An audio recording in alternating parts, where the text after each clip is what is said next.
Welcome to Learning English, a daily 30-minute program from the Voice of America. I'm Katie Weaver. And I'm Mario Ritter Jr.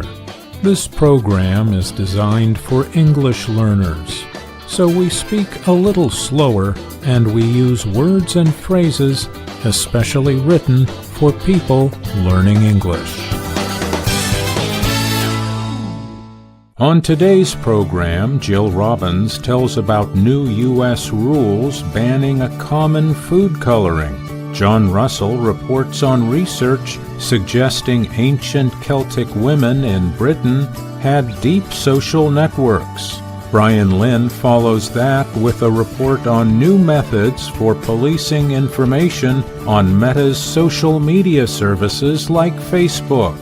Then, the lesson of the day. But first, the U.S. Food and Drug Administration, or FDA, has banned a chemical widely used to color some food products red. The ban of the coloring chemical, called dye, came nearly 35 years after it was removed from skin products because of a possible cancer risk. A group of food safety and health supporters issued a petition in 2022 seeking to have the FDA ban red number 3 in food. The earlier ban was ordered in 1990 after 2 studies showed red number 3 caused cancer in male rats eating high levels of the chemical. At the time, however, the FDA only acted to ban the coloring mixture in products put on the skin or in drugs taken by mouth. Health activists had long sought FDA approval to expand the ban to food products.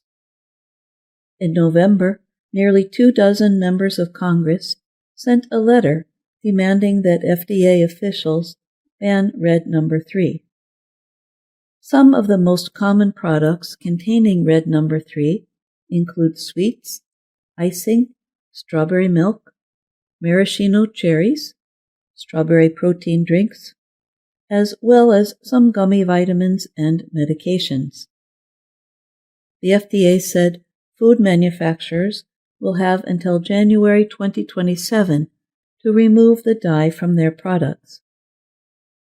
Other countries still permit certain uses of the dye, but any imported products will still have to meet the new U.S. requirement.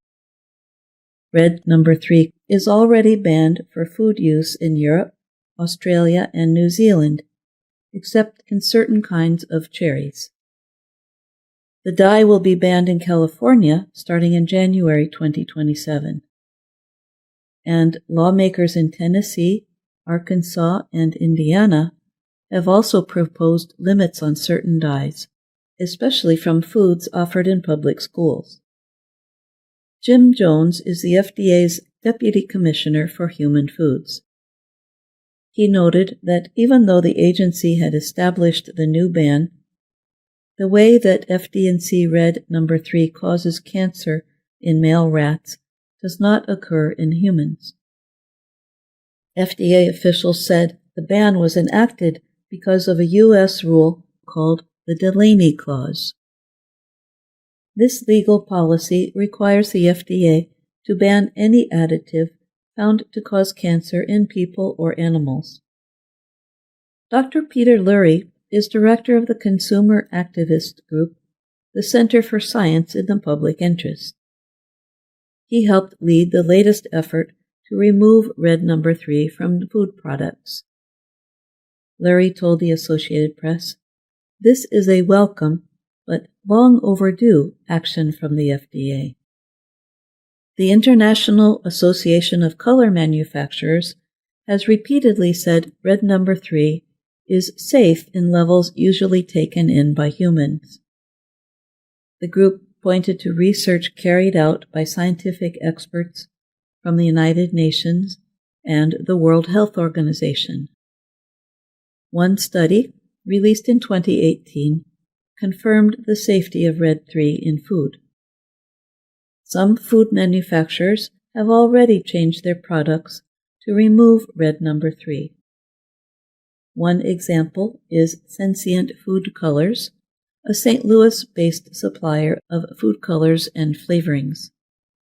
In its place, the company uses beet juice, a dye made from insects and other coloring mixtures. I'm Jill Robbins.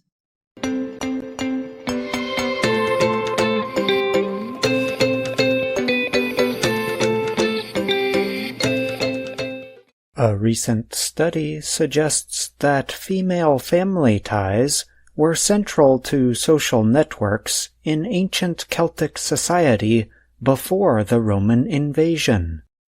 Genetic evidence from a late Iron Age cemetery in Britain shows that women were closely related. At the same time, unrelated men were more likely to come into the community from other places, likely after marriage. For the study, researchers examined ancient DNA from 57 burial places in Dorset, in southwestern England. People used the cemetery from around 2,100 years ago to around 1,800 years ago. The results showed that 2/3 of the individuals descended from a single maternal lineage. Lara Cassidy of Trinity College Dublin was one of the study's co-writers. Cassidy suggested to the Associated Press, AP, that the results were surprising, or in her words, jaw-dropping. She said that such a finding had never been observed before in European prehistory. The study appeared recently in the scientific publication Nature. The research suggests that women stayed in the same circles throughout life. They kept social networks and likely inherited or managed land and property. Cassidy told the AP that the findings suggest it's your husband who is coming in as a relative stranger, dependent on a wife's family for land and livelihood. Such a way of living is called matrilocality. The researchers said it is historically rare. Guido Gnecchi-Ruscon is with the Max Planck Institute in Germany. Gnecchi-Ruscon was not part of the study. He said researchers studying burial places in Britain and Europe have only discovered the opposite behavior. He said in those communities, women left their homes and families to join their husband's family group. He said such a way of living, known as patrilocality, has been observed in other ancient time periods. These include the Neolithic period, which started more than 10,000 years ago, to the early medieval period, more than 1,000 years in the past. Cassidy said in studies of pre-industrial societies from around 220 years ago to the present, researchers found that men join their wives' extended family households only 8% of the time. But researchers already knew there was something special about the role of women in Iron Age Britain. A group of tribes with closely related languages and art that is often described as Celtic lived in England before the Roman invasion about 2,000 years ago. Valuable objects have been found buried with Celtic women. Roman writers, including Julius Caesar, wrote with disrespect about their relative independence and fighting abilities. The network of strong female family connections that the researchers found does not necessarily mean that women also held official positions of political power. Study co-writer Miles Russell of Bournemouth University in England researches ancient societies. He said the findings do suggest that women had some control of land and property and strong social support. Such a situation made Britain's Celtic society more egalitarian than the Roman world, Russell said. I'm John Russell.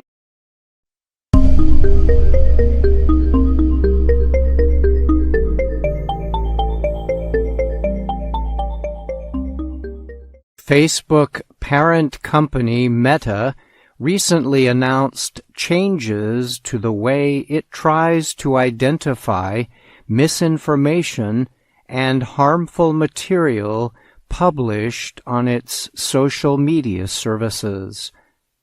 Meta chief Mark Zuckerberg explained in a video that the company had decided to make the changes because the old system had produced too many mistakes and too much censorship. Zuckerberg said the moderation system Meta had built needed to be complex to examine huge amounts of content in search of material that violated company policies. However, he noted the problem with such systems is they can make a lot of errors. The Meta chief added about such systems, even if they accidentally censor just 1% of posts, that's millions of people.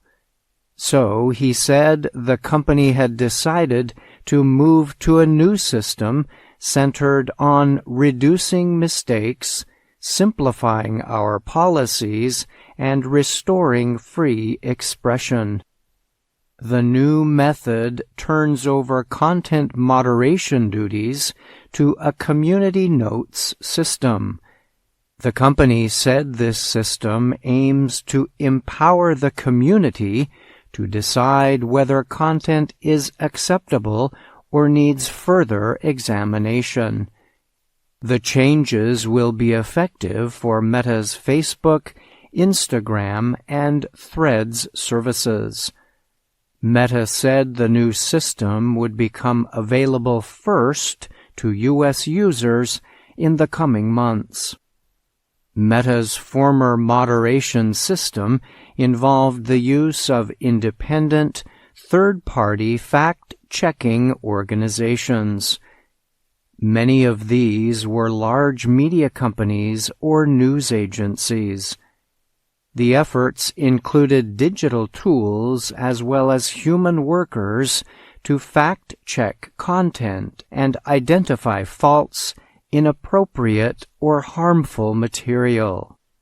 Meta said the third-party moderation method ended up identifying too much information for fact-checking. After closer examination, a lot of content should have been considered legitimate political speech and debate. Another problem, the company said, was that the decisions made by content moderators could be affected by their personal beliefs, opinions, and biases. One result was that a program intended to inform too often became a tool to censor. Meta's new community notes system is similar to the method used by the social media service X. A statement by Meta said changes to this system will have to be made by users, not anyone from the company. Meta said, just like they do on X, community notes will require agreement between people with a range of perspectives to help prevent biased ratings. The company also invited any users to register to be among the first to try out the system. The International Fact-Checking Network, IFCN, criticized Meta's latest decision. It said the move threatened to undo nearly a decade of progress. The group rejected Zuckerberg's claim that the fact-checking program had become a tool to censor users. It noted that the freedom to say why something is not true is also free speech. Miljana Rogic is executive editor of the Serbian fact-checking outlet Istinomer. She told Reuters news agency that she thinks Meta's decision would end up hurting the media industry. Rogic noted that research suggests that many citizens use Meta services as their main source for information. Removing independent fact-checkers further hinders access to accurate information and news, Rogic said.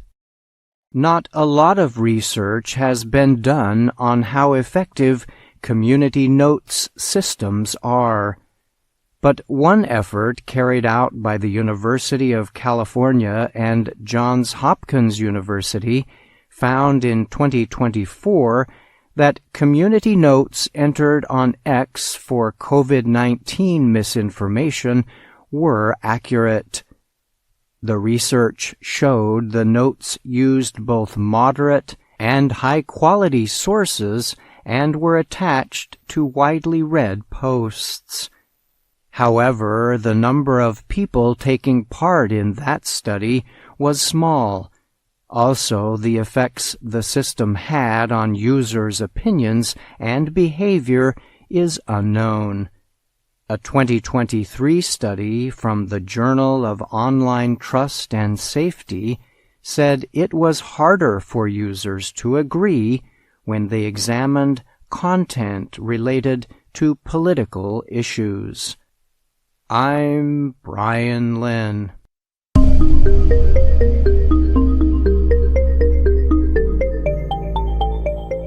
You are listening to the VOA Learning English podcast.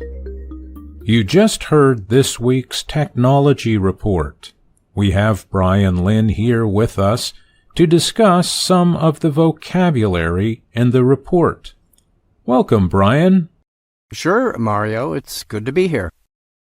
One word that has appeared from time to time in some of our stories is bias.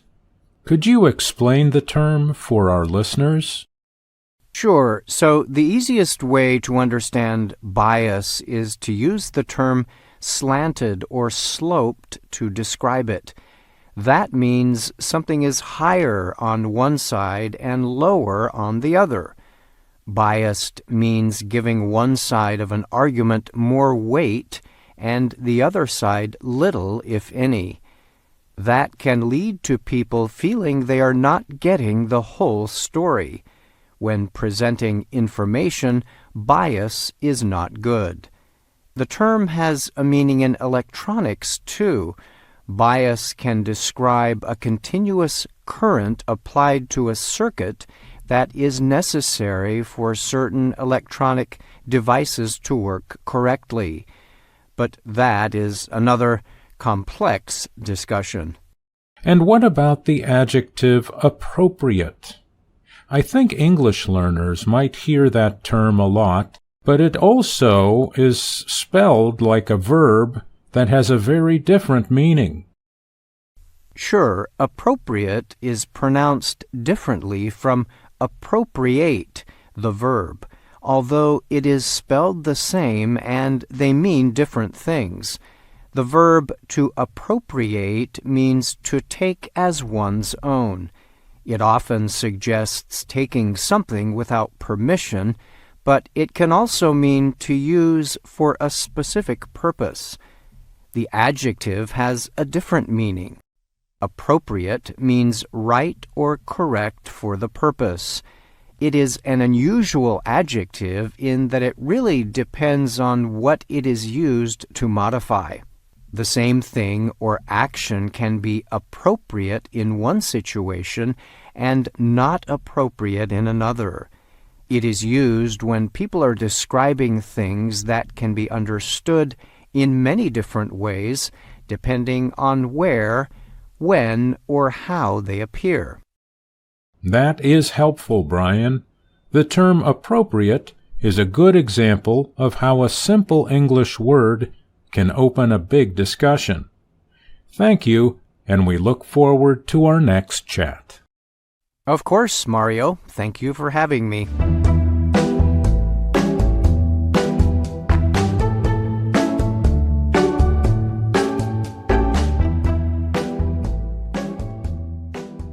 Hello, my name is Anna Mateo. And my name is Jill Robbins. And I'm Andrew Smith. You're listening to the lesson of the day on the Learning English podcast. Welcome to the part of the show where we help you do more with our series, Let's Learn English. This series shows Anna Mateo in her work and life in Washington, D.C. In Lesson 18, Anna tries something new at work, reading the news. Her boss, Miss Weaver, is coaching her on how a professional journalist should read. She wants Anna to give the facts without showing any emotion. But we all know Anna. It's hard for her to do that because she becomes so excited about each story she reads. Let's hear some of the lesson. Hello from Washington, D.C. Today at work, I am reading the news for the first time. I am really nervous, but my boss, Ms. Weaver, is here to help me. Now, Anna, remember, when we read the news, we are always reading facts. We never show our feelings. Sure thing, Ms. Weaver. Great. Are you ready? Yes. Okay. Let's try the first story. Hello, and welcome to the news. A new book is very popular with children and families. This is it. It is about a lost duckling. The duck's mother cannot find him. Stop. Anna, when you say the words duck and duckling, you look really sad. I do? Yes. Sad is a feeling. Sad is not a fact. Sorry. Let me try again. I see. Ms. Weaver is trying to teach Anna to read objectively. That means to tell the facts without adding your own feelings. Anna shows her feelings both in her face and in her voice. Andrew, you know, our listeners might think the opposite of the adjective objective is subjective. In some cases, that's true.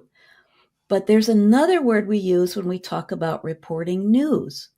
When someone presents the news in a way that makes it seem worse or more shocking than it really is, we call it sensationalist. Subjective means we show our personal feelings or opinions about something. When we do that with the news and make everything seem terrible, you would call it sensationalist. Now I see why Ms. Weaver wants Anna to read the news objectively. Yes, we've all seen what happens when the news is sensationalized. People get worried. So Anna gives it another try. Let's listen and see if she can do it better the next time. Okay, she's trying again. And go. Hello, and welcome to the news. A new book is very popular with children and families. This is it. It is about a lost duckling. The duck's mother cannot find him, but a family gives him a home. Stop, Anna. You are doing it again. This story is very sad. Well, that didn't go so well. Did you notice that Anna changed the way she said one word, him, the second time she read it? Listen to that again. The duck's mother cannot find him. I think that's because she's feeling so strongly about the story. But we hear a shorter form of pronouns quite often in American English. One example of shorter forms is that phrase we use to encourage someone trying something new. Go get 'em. Here, M is a short form of them. But we never shorten me, it, or us because those words are already short. If I was in the studio with Anna, I'd tell her, go get 'em, when she tries reading the news again. Maybe she can get it right the third time. Let's find out if Miss Weaver gives her another chance on a different story. I have an idea. Let's read the second story. She's reading the second story, and go. Okay, let's try the first story. She's reading the second story.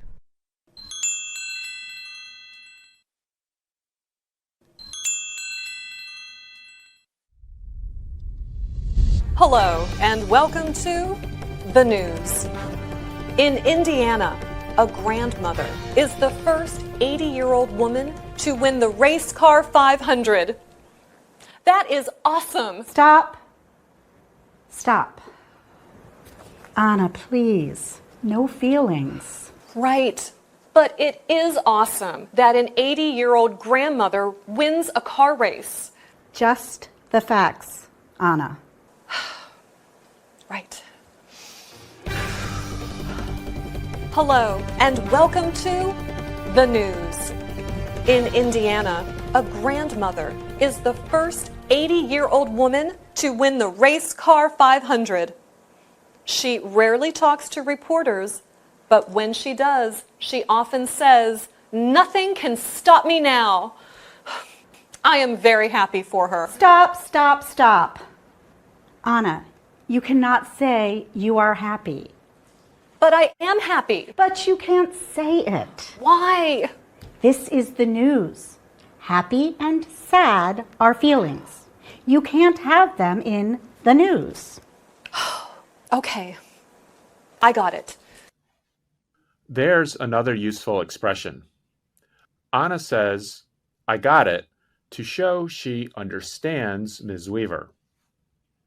It's a little informal, and it's a shorter form of I have got it. If you listen to the rest of the story, you'll find that she finally does understand what Miss Weaver's trying to teach her. And her boss uses the same expression, too. What can I do, Ms. Weaver? Take out my feelings and put them here on the news desk? Yes! Yes! That's right! Now you've got it! Once again, I'm Andrew Smith, and you're listening to the lesson of the day on the Learning English podcast. To review, we've learned some short forms for pronouns like im or em. But now we're almost out of time. But I think there's just enough time for a little chant with our reduced pronoun forms. Are you ready, Jill? Let's give it to them. Listeners, try to repeat after we say the lines. Can you find him? I can't find him. Can you see her? I can't see her. Did you tell them? I didn't tell him. Did you get it? I got it. Well, that's all for the lesson of the day today. You can learn more on our website, learningenglish.voanews.com. You can also find us on YouTube, Facebook, and Instagram. And thanks for listening to the Learning English podcast. I'm Andrew Smith. And I'm Jill Robbins. And that's our show for today. But join us again tomorrow to keep learning English on the Voice of America. I'm Katie Weaver. And I'm Mario Ritter Jr.